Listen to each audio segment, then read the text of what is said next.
25 ലക്ഷത്തിൽ പരം ക്ഷേത്രങ്ങളുള്ള ഈ ഭാരതത്തിൽ ഏത് ക്ഷേത്രത്തിലാണ് ഇന്ന് ജാതീയതയും തൊട്ടുകൂടായ്മയുള്ളത്? അയോധ്യ, മധുരാമായ, കാശി, കാഞ്ചി, അവന്തിക, വൈശാലി, ദ്വാരകാധ്യേയ, പുരി, തക്ഷശില, ഗയ, പ്രയാഗ, പാടലീപുത്രം, വിജയനഗരം, ഇന്ദ്രപ്രസ്ഥം, സോമനാഥം. എവിടെയാണ് സുഹൃത്തുക്കളെ ജാതി ചോദിക്കുന്നത്? എവിടെയാണ് തൊട്ടുകൂടായ്മയുള്ളത്? അപ്പോൾ ചില ബുദ്ധിജീവികൾ പറയും, ഉത്തർപ്രദേശിലെ ജംഗ്ഷനിൽ ഒരു അമ്പലമില്ലേ, അവിടെ ജാതി ചോദിക്കും. ഇങ്ങനെ അധപ്പതിച്ചു പോയ ആശയങ്ങൾ പറയുന്നവരും ഉദാത്തമായ ആശയങ്ങൾ പറയുന്നവരും തമ്മിലുള്ള വർത്തമാനകാല സംഘർഷത്തിൽ എന്താണ് വിജയിക്കേണ്ടത്? ഉദാത്തമായ ആദർശം മാത്രമാണ് വിജയിക്കേണ്ടത്. കാരണം ലോക കല്യാണമാണ് ഹിന്ദുത്വം. പക്ഷേ വി ഡി സവർക്കർ പറയുകയുണ്ടായി, സദ്ഗുണ വൈകൃതികൾ കൂടിയാണ് ഹിന്ദുക്കൾ. ഗുണമങ്ങ് കൂടി കൂടി കൂടി അതങ്ങ് വൈകൃതമായി പോയി. എന്റെ ഗ്രാമത്തിൽ 500 വോട്ടിന്റെ ഭൂരിപക്ഷത്തിൽ മുസ്ലിം ലീഗിന്റെ സ്ഥാനാർത്ഥി ജയിക്കുന്ന ഒരു വാർഡിൽ നിന്നാണ് ഞാൻ വരുന്നത്. 30% ഹിന്ദുക്കളും 70% മുസ്ലിങ്ങളാണ് താമസിക്കുന്നത്. വളരെ കാമൻ ക്വയറ്റായിട്ടുള്ള ജീവിതമാണ് ഞങ്ങൾ നയിക്കുന്നത്. ഒരു പ്രശ്നങ്ങളൊന്നുമില്ല. പക്ഷെ ഒരൊറ്റ ക്രിസ്ത്യാനി എന്റെ നാട്ടിലില്ല. എന്നാൽ ക്രിസ്മസ് ആകുന്നതിന്റെ 10 ദിവസം, ഒരു മാസം മുമ്പ് ഞങ്ങളുടെ നാട്ടിലെ ഹിന്ദു വീടുകളിൽ ഒരു നല്ല ശതമാനത്തിലും നക്ഷത്രം തൂക്കും, പുൽക്കൂടുണ്ടാകും. ഈ നക്ഷത്രം നമ്മൾ പൈസ കൊടുത്ത് വാങ്ങണം. അതിന്റെ കരണ്ടിന്റെ പൈസയും നമ്മൾ തന്നെ കൊടുക്കണം. യേശുവിനെ യേശുദേവൻ എന്ന് വിളിക്കാൻ ഹിന്ദുവിനറിയാം. എല്ലാവരെയും ആദരിക്കുവാനും സ്നേഹിക്കുവാനും ബഹുമാനിക്കുവാനും ഹിന്ദുവിനറിയാം. പിന്നെ എങ്ങനെയാ പാകിസ്ഥാൻ ഉണ്ടായത്? എങ്ങനെ പാകിസ്ഥാൻ ഉണ്ടായി? 940 കാലഘട്ടത്തിൽ 30 കാലഘട്ടത്തിൽ ജിന്നയും അലി സഹോദരന്മാരൊക്കെ പറഞ്ഞല്ലോ, ഭൂരിപക്ഷം ഹിന്ദുക്കൾ ജീവിക്കുന്ന ഭാരതം എന്ന രാജ്യത്തിൽ അള്ളാഹുവിന്റെ ഖുർആനിൽ പറയും പോലെ ഞങ്ങൾക്ക് ജീവിക്കാൻ സാധ്യമല്ല, അതുകൊണ്ട് ഭാരതത്തെ വെട്ടിമുറിച്ച് ഇസ്ലാമിനൊരു ഇസ്ലാമിക രാഷ്ട്രം വേണമെന്ന് പറഞ്ഞപ്പോൾ മഹാത്മാഗാന്ധി പറഞ്ഞു, എന്നെ വെട്ടിമുറിച്ചതിന് ശേഷം മാത്രമേ ഭാരതത്തെ വെട്ടിമുറിക്കുവാൻ ഞാൻ അനുവദിക്കൂ എന്ന്. നെഹ്റുജി പറഞ്ഞു, ലീഗ് ഒരു ചത്ത കുതിരയാണ്, വിഭജനം ജിന്നയുടെ ദിവാസ്വപ്നം മാത്രമാണെന്ന്. പക്ഷേ നിർഭാഗ്യവശാൽ ഇവർ രണ്ടുപേരുടെയും കൺമുന്നിൽ വെച്ച് ഭാരതമാതാവ് വെട്ടിമുറിക്കപ്പെട്ടല്ലോ. ഒരു കയ്യിൽ ഭഗവത്ഗീതയും മറുകയിൽ തുളസിമാലയുമായിട്ട് 920 കാലഘട്ടത്തിൽ ഭാരതത്തിലേക്ക് ഇറങ്ങി വന്ന മഹാത്മാഗാന്ധിയെ ഭാരതത്തിന് പരിചയമുണ്ടായിരുന്നില്ല. ലാലാ ലജ്പത് റായിയും ഗോപാലകൃഷ്ണ ഗോഖലെയും ബാലഗംഗാധര തിലകനും ഒഴിച്ചിട്ട സ്വരാജ്യം എന്റെ ജന്മാവകാശമാണെന്ന വിപ്ലവത്തിന്റെ മണ്ണിലേക്ക് സ്വാതന്ത്ര്യത്തിന്റെ അഭിനിവേശവുമായിട്ട് മഹാത്മാഗാന്ധി ഇറങ്ങിയപ്പോൾ എല്ലാവരും ചോദിച്ചു, അങ്ങെവിടെയാണ്? അപ്പോൾ ഞാൻ ദക്ഷിണാഫ്രിക്കയിലായിരുന്നു എന്ന് അദ്ദേഹം പറഞ്ഞു. പക്ഷെ ഒരു കയ്യിൽ ഭഗവത്ഗീതയും മറുകയിൽ തുളസിമാലയുമായിട്ട് വന്ന മഹാത്മാഗാന്ധിയെ സ്വീകരിച്ചപ്പോൾ ജനങ്ങൾ ചോദിച്ചു, ഗാന്ധിജി, സായിപ്പിനെ ഓടിച്ചിട്ട് നമ്മളിപ്പോ ഏത് രാജ്യം ഉണ്ടാക്കാൻ പോകുന്നത്? മഹാത്മജി പറഞ്ഞു, രാമരാജ്യം. ലോകപ്രശസ്തമായ മഹാത്മാഗാന്ധിയുടെ വാക്കുകളാണ്. സായിപ്പ് ഈ മണ്ണിൽ നിന്ന് വിട്ടുപോയാൽ നാം ഉണ്ടാക്കാൻ പോകുന്ന രാജ്യത്തിന്റെ പേര് രാമരാജ്യം. രാമരാജ്യം എന്ന് പറഞ്ഞാൽ ധർമ്മരാജ്യം, സത്യരാജ്യം. ധർമ്മത്തെ പരിപാലിക്കുവാൻ വേണ്ടി നിർഗർഭിണിയായ ഭാര്യയെ പോലും കാട്ടിലേക്ക് പറഞ്ഞയക്കേണ്ടി വന്ന ആ ധർമ്മരാജ്യം കൈവരും സായിപ്പ് ഈ മണ്ണ് വിട്ട് പോയാൽ. 1947 ജൂൺ 3 അവസാനത്തെ വൈസ്രോയായ മൗണ്ട് ബാറ്റൻ പ്രഭു ജൂൺ 3 പ്ലാൻ പ്രഖ്യാപിച്ചു. ആകാശവാണിയിലൂടെ പറഞ്ഞു, ഞങ്ങൾ ഇന്ത്യ വിടുകയാ. ഇന്ത്യയെ രണ്ടായി വിഭജിച്ചിരിക്കുന്നു. ഒന്ന് ഇന്ത്യൻ യൂണിയൻ, ഒന്ന് പാകിസ്ഥാൻ യൂണിയൻ. 1947 ജൂൺ 20 അടിയന്തരമായ AICC സമ്മേളനം ലാഹോറിൽ, ഇന്നത്തെ പാകിസ്ഥാന്റെ ലാഹോറിൽ ചേർന്നു. ഭാരതത്തെ വെട്ടിമുറിക്കരുത് എന്ന് എല്ലാവരും പറഞ്ഞു. പക്ഷേ ഭാരതത്തിന്റെ വിഭജനത്തെ തടയുവാൻ നമുക്ക് കഴിഞ്ഞില്ല. ഭാരതമാതാവ് വെട്ടിമുറിക്കപ്പെട്ട് ഇസ്ലാമിക പാകിസ്ഥാനും മതേതര ഇന്ത്യ ഉണ്ടാക്കി. പ്രിയമുള്ളവരെ, ഇസ്ലാമിക പാകിസ്ഥാൻ ഇന്ന് പട്ടിണിയിലാണ്. എന്തുകൊണ്ടാണ് മയക്കുമരുന്നിന്റെ ഉപയോഗം കൂടുന്നത്? അഫ്ഗാനിസ്ഥാനും പാകിസ്ഥാനും ഇന്ന് ശ്രദ്ധിക്കുന്ന മയക്കുമരുന്നിലാണ്. 2000 നോട്ട് മോദിജി എടുത്തു കളഞ്ഞു, 1000 നോട്ട് എടുത്തു കളഞ്ഞു. കള്ളനോട്ട് അടിക്കാൻ കഴിയുന്നില്ല. ഇനി 500 നോട്ട് എടുക്കും. പരിതപിച്ചിട്ട് കാര്യമില്ല. ഡിജിറ്റൽ ഇന്ത്യ, രാജ്യത്തിലെ ക്രയവിക്രയം എല്ലാം ഡിജിറ്റലിലേക്ക് മാറുമ്പോൾ കള്ളനോട്ടില്ല, കള്ളപ്പണമില്ല. രാജ്യം സാമ്പത്തിക ശക്തിയായി കുതിക്കണമെങ്കിൽ കള്ളനോട്ടും കള്ളപ്പണവും ഉണ്ടാകാൻ പാടില്ല എന്ന് ഒരു ഭരണാധികാരിയുടെ ഇച്ഛാശക്തിയാണ്. അതുകൊണ്ട് പാകിസ്ഥാൻ, അഫ്ഗാനിസ്ഥാൻ ഇന്ന് ശ്രദ്ധിക്കുന്നത് എവിടെയാണെന്ന് മാത്രം, മയക്കുമരുന്ന് ബിസിനസ്സിലാണ് എന്ന് മാത്രം. ഞാൻ പറഞ്ഞു വന്നത്, 947 ശേഷം 75 വർഷങ്ങൾ പിന്തുടരുമ്പോഴും ഈ ഭാരതം അതിന്റെ സത്വബോധത്തെ പരിപൂർണമായിട്ട് വീണ്ടെടുത്തിട്ടില്ല. ഇനിയും ഒരുപാട് സഞ്ചരിക്കേണ്ടതുണ്ട് നാം മലയാളികൾ. എന്തെല്ലാം രാഷ്ട്രവിരുദ്ധ കാര്യങ്ങളാണ് ഇവിടെ നടക്കുന്നത്. നിങ്ങൾക്ക് ഓർമ്മയുണ്ടാകും, മീശ എന്ന നോവൽ. ഞാനിത് പൈസ കൊടുത്ത് മേടിച്ചതിൽ സങ്കടപ്പെട്ടു പോയ 2 പുസ്തകങ്ങൾ ഉണ്ടായിരുന്നു. അതിൽ ഒന്ന് ഇതായിരുന്നു, മീശ. 150 രൂപ കൊടുത്ത് മാതൃഭൂമി ബുക്സ് പ്രസിദ്ധീകരിച്ച മീശ വാങ്ങി ഒരു സംവാദത്തിന് വേണ്ടിയിട്ടാണ്. ആ മീശയിൽ ഒരു കഥാപാത്രം രാവിലെ 2 പേർ നടന്നു പോകുന്നു. അപ്പൊ ഒന്നാമൻ ചോദിക്കുകയാണ്, കുളിച്ചൊരുങ്ങി സെറ്റ് സാരി ഉടുത്തുകൊണ്ട് വരുന്ന ഹിന്ദു സ്ത്രീകളെ കണ്ടപ്പോൾ ഒന്നാമൻ രണ്ടാമനോട് ചോദിക്കുകയാണ്, ഇവരെവിടുന്ന രാവിലെ വരുന്നത്? അത് അവർ അമ്പലത്തിൽ പോയിട്ട് വരികയാണ്. ഇവരെന്തിനാണ് അമ്പലത്തിൽ പോയത്? അത് ഭഗവാനെ നമസ്കരിക്കാൻ പോയതാണ്. അല്ല, ഇവർ ലൈംഗിക ആസക്തി തീർക്കുവാൻ ശാന്തിക്കാരനെ കാണാൻ പോയതാണ്. നോക്കൂ, എവിടെ? ഇവിടെ. മലയാള സാഹിത്യത്തിൽ എഴുത്തച്ഛൻ പുരസ്കാരം കൊടുത്തു ഇയാൾക്ക്. 5 ലക്ഷം രൂപയും പ്രശസ്തി പത്രവും. ആരാണ് എഴുത്തച്ഛൻ? രാമനെ നമുക്ക് പരിചയപ്പെടുത്തിയ കാരണനായ ഗണനായകൻ, ബ്രഹ്മാത്മകൻ, കാരുണ്യമൂർത്തി, ശിവശക്തി സംഭവൻ ദേവൻ, വാരണമുഖൻ, മമ പ്രാരബ്ധ വിഘ്നങ്ങളെ വാരണം ചെയ്തിടുവാൻ ആവോളം വന്ദിക്കുന്നേൻ. വാണിയിടുക നാരദമെന്നുടെ നാവു തന്മേൽ, വാണിമാതാവേ വർണ്ണ വിഗ്രഹേ വേദാത്മികേ, നാണമെന്നിയെ മുതാ നാവിന്മേൽ നടനം ചെയ്കെ, കേണാങ്കാനനെ യഥാ കാനനേ ദിഗംബരൻ. എത്ര മനോഹരമായ വാക്കുകൾ! ഇത് എഴുത്തച്ഛന്റെ വാക്കുകളാണ്.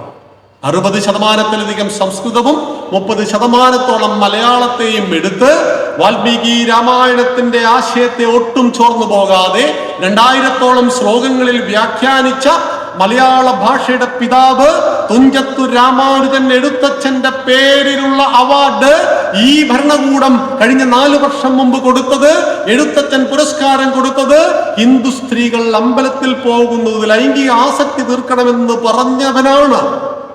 മീശ എന്ന നോവലിനാണ്. ലജ്ജിക്കണ്ടേ മലയാളി? ആലോചിച്ചു നോക്കൂ. ഒരായുഷ്കാലം മുഴുവൻ കമ്മ്യൂണിസത്തിന് വേണ്ടി പടപ്പാട്ടുകളും വിപ്ലവ കഥകളും എല്ലാം രചിച്ച് നമ്മുടെ മനസ്സിൽ അന്തചിത്രം ഉണ്ടാക്കിയ ഒരു കവി ഉണ്ടായിരുന്നു, വയലാർ. വയലാറിന്റെ രാവണപുത്രി കേട്ടിട്ടില്ലേ? അനേകം രാമായണങ്ങളുണ്ട്. അതിലൊരു രാമായണമാണ് തമിഴ്നാട്ടുകാരന്റെ കമ്പരാമായണം. ഈ കമ്പരാമായണത്തിൽ 6 കാണ്ഡങ്ങളേ ഉള്ളൂ. കമ്പരാമായണത്തിലാണ് സീതാദേവിയുടെ അച്ഛൻ രാവണനാണെന്ന് പറയുന്നത്. മകളോടുള്ള ഇഷ്ടം മൂത്തിട്ടാണ് പുഷ്പവിമാനത്തിൽ മകളെ തട്ടിക്കൊണ്ടുപോയത് എന്നും പറയുന്നു. അതുകൊണ്ട് രാമനോട് അവർക്ക് വലിയ താല്പര്യമില്ല. സ്റ്റാലിനും ഉദയനിധി സ്റ്റാലിനൊക്കെ സനാതനധർമ്മത്തെ കൊന്നുകളയും എന്ന് പറയാനുള്ള കാരണം എന്തുകൊണ്ടാ? അവർക്ക് രാമനോട് താല്പര്യമില്ല, അവർക്ക് രാവണനോടാണ് താല്പര്യം. അതിനും നമ്മൾ ഹിന്ദുക്കൾ അംഗീകരിക്കുന്നവരാ. കമ്പരാമായണത്തെ നമ്മൾ തള്ളിക്കളയുന്നില്ല. ആനന്ദരാമായണം, അത്ഭുത രാമായണം, തുളസി രാമായണം, ഞങ്ങളുടെ മലബാറിലൊരു രാമായണം ഉണ്ട്, മാപ്പിള രാമായണം. മാപ്പിളപ്പാട്ടിന്റെ ഈണത്തിലുണ്ടാക്കിയ രാമായണം. പക്ഷേ ആദികാവ്യം, മൂലഗ്രന്ഥം വാൽമീകി രാമായണം. ആ വാൽമീകി മഹർഷി രചിച്ച രാമായണത്തിലെ രാമൻ മനുഷ്യനാണ്. എന്നാൽ അധ്യാത്മ രാമായണത്തിലെ മനുഷ്യൻ ദേവനാണ്. ഭക്തിയുടെ നിറകുടം അങ്ങനെ നിറഞ്ഞു തുളുമ്പുന്ന രീതിയിൽ അത്ര മനോഹരമായിട്ട് കാവ്യഭംഗിയോടുകൂടി അവതരിപ്പിച്ചു. ഇതുപോലെ തന്നെയാണ് അതിമനോഹരമായ ഭാഷയാണ് ആരുടേത്? വയലാറിൻ്റെത്. വയലാർ രാവണപുത്രിയായിട്ട് അവതരിപ്പിച്ചത് കേട്ടാൽ നമുക്ക് വയലാറിനോട് വെറുപ്പൊന്നും പിടിക്കില്ല. താടകയെ അവതരിപ്പിച്ചു. താടകയെ രാമന്റെ കാമുകിയാക്കി. ആ രാത്രി സ്വപ്നവും കണ്ട് വനനദീ തീരത്ത് ശ്രീരാമചന്ദ്രൻ ഉറങ്ങവേ, കാട്ടിലൂടെ അനങ്ങാതെ ഒച്ചയുണ്ടാക്കാതെ ഒട്ടുവളകൾ കിലുക്കാതെ ഏകയായി ദാശരഥിതൻ അരികത്തനുരാഗദാഹ പരവശയായി വന്നു താടക. ഞാൻ വടുവാർന്ന യുവാവിന്റെ കൈകളിൽ തോൾവരയെത്തി കിടന്ന കാർക്കുന്തലിൽ ഹേമാംഗങ്ങളിൽ താടകതൻ തളിർത്താമരമൊട്ടിളം കൈവിരലോടവേ അജ്ഞാതമേതോ മധുരാനുഭൂതിയിൽ അർത്ഥസുത്താന്തർവികാരമുണരവേ ആദ്യത്തെ മാദക ചുംബനത്തിൽ തന്നെ പുത്തുവിടർന്നു പോയി രാമന്റെ കണ്ണുകൾ. താടക രാമനെ ചുംബിച്ചു. ആലോചിച്ചു നോക്കൂ, ഇതിനോ എല്ലാത്തിനും ഒരു പരിധി വേണ്ടേ? താടക എന്ന് പറയുന്ന ഘോരരൂപിണി ഭയങ്കരി വൻമല ചിറകറ്റ് വീഴുന്നത് പോലെ വന്നു വീണു അവളുടെ ശവശരീരമെന്ന് തുഞ്ചത്ത് രാമാനുജൻ എഴുത്തച്ഛൻ പറഞ്ഞ, വാൽമീകി പറഞ്ഞ ആ താടക ദ്രാവിഡ രാജകുമാരിയാണ്. പിന്നെ നമ്മളൊക്കെ ആര്യന്മാര്.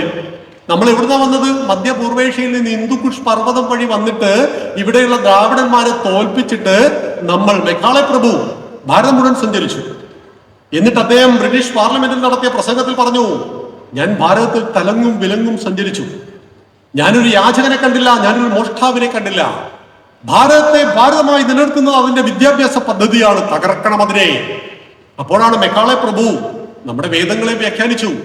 മധ്യപൂർവേഷ്യയിൽ നിന്നും ഹിന്ദുക്കുഷ് പർവ്വതം വഴി ഭാരതത്തിൽ വന്ന് ഇവിടെയുള്ള ആദിവാസികൾ എന്ന് പറയുന്ന ദ്രാവിഡന്മാരെ തോൽപ്പിച്ച് ഇവിടെ അധികാരം സ്ഥാപിച്ച ആര്യന്മാരാണ് നിങ്ങൾ. നിങ്ങൾ വരുത്തന്മാരാ, ഞങ്ങളും വരുത്തന്മാരാണ്. നിങ്ങൾ 1000 കൊല്ലം മുമ്പ് വന്നു, ഞങ്ങൾ 100 കൊല്ലം മുമ്പ് വന്നു. നമുക്ക് രണ്ടുപേർക്കും അവകാശപ്പെട്ട മണ്ണല്ലെന്ന് പറഞ്ഞപ്പോൾ അത് ഞാൻ 9ാം ക്ലാസ്സിൽ ഇപ്പോഴും പഠിച്ചിട്ടുണ്ട്. ഇപ്പോഴല്ല, ഞാൻ 9ാം ക്ലാസ്സിൽ പഠിക്കുമ്പോൾ അതിപ്പോഴും പഠിപ്പിക്കുന്നുണ്ട്. ആലോചിച്ച് നോക്കൂ. അങ്ങനെ താടകയെ കൊണ്ട് ചുംബിപ്പിച്ചു, രാവണന്റെ പുത്രിയായിട്ട് സീതയെ അവതരിപ്പിച്ചു, ഒക്കെ പറഞ്ഞ വയലാറ് മരിക്കുന്നതിന് ഏതാനും വർഷം മുമ്പ് അദ്ദേഹത്തിന് കുറ്റബോധം വല്ലാതെ ഉണ്ടായി. ഇപ്പൊ MD വാസുദേവൻ നായർ മരിക്കുന്നതിന്റെ ഭഗവതിയുടെ മുഖത്തേക്ക് കാറി തുപ്പിച്ചു. ആരെ കൊണ്ട്? നിർമാല്യത്തിൽ, വെളിച്ചപ്പാടിനെ കൊണ്ട്. പക്ഷേ മരിക്കുന്നതിന്റെ ഒരു 10-20 വർഷം മുമ്പായിട്ട് ഈ MD വാസുദേവൻ നായർ ഗുരുവായൂരും ശബരിമലയും ഈ കടാമുടി തന്നെയായിരുന്നു. ഇവർ സിനിമയിലൂടെ പലതും ചെയ്തു. ഇത് കണ്ടിട്ട് ഒരുപാട് യുവതി യുവാക്കൾ ഹിന്ദുവിനെ ഉപേക്ഷിച്ചു. വയലാർ ജീവിച്ചിരിക്കുന്ന കാലത്ത്, നല്ല കഥകളും കവിതകളും എഴുതുന്ന കാലത്ത് ഒരുപാട് പണി ഹിന്ദുവിന് കൊടുത്തു. പക്ഷെ അവസാനം അദ്ദേഹം പറഞ്ഞു, വാളല്ലൻ സമരായുധം ജനജനദ്വാനം മുഴക്കിയിടുവാനാളല്ല, എൻ കരവാളു വിറ്റൊരു മണിപ്പൊൻ വീണ വാങ്ങിച്ചു ഞാൻ വിപ്ലവം വിറ്റു. വാളല്ലൻ സമരായുധം ജനജനധ്വാനം മുഴക്കിയിടുവാൻ ആളല്ല, എന്റെ കരവാള് വിറ്റിട്ട് ഞാൻ സരസ്വതി ദേവിയുടെ കയ്യിൽ കിടക്കുന്ന ഒരു പൊൻവീണ വാങ്ങിച്ചു. എന്നിട്ട് അദ്ദേഹം പറയുകയാണ്, ആരണ്യാന്തരകരോദര തപസ്ഥാനങ്ങളിൽ സൈന്ധവോധാര ശ്യാമ മനോഭിരാമ പുളിനോപാന്ത പ്രദേശങ്ങളിൽ ആരന്തർമുഖം ഈ പ്രപഞ്ച പരിണാമോദ്ഭിന്ന സർഗക്രിയാസാരം തേടിയലഞ്ഞു പണ്ട് അവരിലെ ചൈതന്യമെൻ ദർശനം. ഈ പ്രപഞ്ചത്തിന്റെ നിഗൂഢതകളെ തേടി ആരണ്യകങ്ങളിൽ അലഞ്ഞ മഹർഷിമാരുടെ ചൈതന്യമാണ് എന്റെ ദർശനമെന്നും വാളല്ലൻ സമരായുധമെന്നും വയലാർ പ്രഖ്യാപിച്ചു. വയലാറിന് തിരിച്ചറിവുണ്ടായത് പ്രായമേറെ കഴിഞ്ഞപ്പോഴാണ് എന്ന് മാത്രം.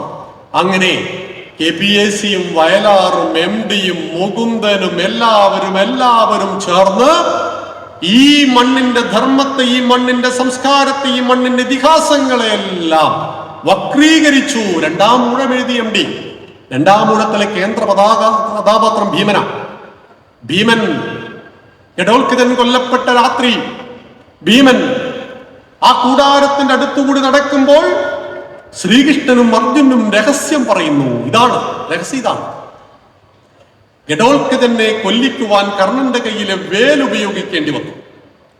ഗഡോൽക്കഥനെ കൊല്ലിക്കുവാൻ വേണ്ടി തന്നെയാണ് ഞാൻ കൊണ്ടുവന്നത് എന്ന് ഭീമൻ കേട്ടു പറയുന്നത്. കാട്ടുപെണ്ണിൽ പിറന്ന മകനാണ് ഭീമന്, ഇടുമ്പിയിൽ പിറന്ന മകനാണ് ഗഡോൽക്കഥൻ. സവർണ മേധാവിയായ ശ്രീകൃഷ്ണൻ പറയുന്നു, ഈ ആദിവാസി സ്ത്രീയിൽ പിറന്ന കുട്ടിയെ കൊണ്ടുവന്ന് ഞാനായിട്ട് കൊല്ലിച്ചതാണ് എന്ന്. പക്ഷെ അഭിമന്യു മരിച്ചിട്ടുണ്ട്. പഞ്ചപാണ്ഡവന്മാരുടെ മുഴുവൻ മക്കളും യുദ്ധത്തിന് ശേഷവും മരിച്ചിട്ടുണ്ട്. അതെന്തി കണ്ടില്ല. പക്ഷെ ഒരു ഗഡോൽക്കഥന്റെ മരണം മാത്രം 2ാം ഊഴത്തിൽ MD ആഘോഷിച്ചു. ഞങ്ങളുടെ നാട്ടിൽ, നമ്മുടെ എല്ലാം നാട്ടിൽ ഇറങ്ങിയ ഒരു സിനിമ ഉണ്ടായിരുന്നു, വടക്കൻ വീരകഥ. അതിൽ നായകന്മാർ മുഴുവൻ ഞങ്ങളുടെ ഹീറോസ് ആയിരുന്നു. ആരോമൽ ചേവകറും ഉണ്ണിയാർച്ചയും എല്ലാം ഞങ്ങളുടെ നാട്ടുകാരാണ്, വടകരക്കാരാണ്. സിനിമ കണ്ട് പുറത്തിറങ്ങിയപ്പോ നമ്മൾ ചന്തുവിനെ സ്നേഹിച്ചു. ആരോമൽ ചേവകരെയും ഉണ്ണിയാർച്ചയും നമ്മൾ വെറുക്കാൻ തുടങ്ങി. അങ്ങനെ ഹിന്ദുവിനിട്ട് ഒരുപാട് പണികൾ വന്നു ഈ കേരളത്തിൽ.